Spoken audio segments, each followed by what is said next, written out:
Can you talk a little about some of those abilities? Yeah. So I think the really spectacular one for me that we're talking about is the Neon Dash. So of course, when he had smoke, he could move through ventilation systems and he could dash over small distances. The Neon Dash actually allows him to travel not just horizontally but also vertically up surfaces.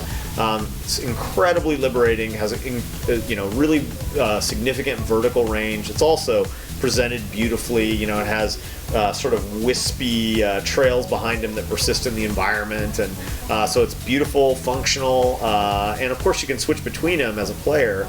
You can go to a neon sign, drain that, now you're in neon, and then go to a smoke source, drain that, and switch back. So it's really up to the player to choose how he wants to play.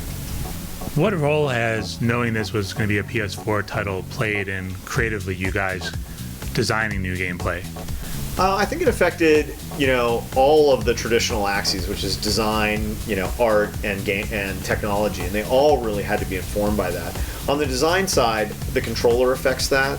When we're thinking about scale, we think about that a lot. We think about what the platform is capable of. Hey, we want all of these structures throughout the game to be breakable, and we want that to be a big part of what's going on. And the scale and the amount of fragmentation we can do is part of the design, because if it was just going to fall as a big beam, we probably wouldn't do it. But if it's going to fall and break into pieces, then it's much more, it's worth making the investment in. So it informs the design. Then I think also the multiple power sets was a big, we believed, before we had it running, we believed that we were going to be able to do spectacular special effects, which has always been a big part of what's cool about having a power set, is all the effects you can get out of it. So we said, hey, if we're going to really go capitalize on effects, that leads, we'd wanted for a long time to think about what about extra power sets. And so the idea of having multiple powers in the hero really came from the fact that we believed the effects would be extraordinary.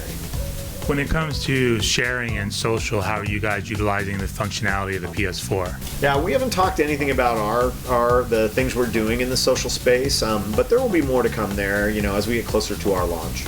As you've been developing this game, beyond the visuals, what do you feel will define this next generation game experiences that we're going to be seeing over the next 10 years? I think that everybody's looking for one answer to that. I think the answer is you're going to see more diversity.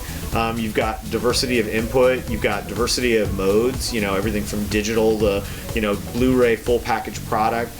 You've got, indie is a huge part of what they're doing, what's going on here today. There's a tremendous breadth of different game experiences and styles. You have integration with the Vita. You have all these different modes of gaming. So to me, the thing that's really next is just breadth. It's the diversity of the experience that the PlayStation 4 can do. Cool.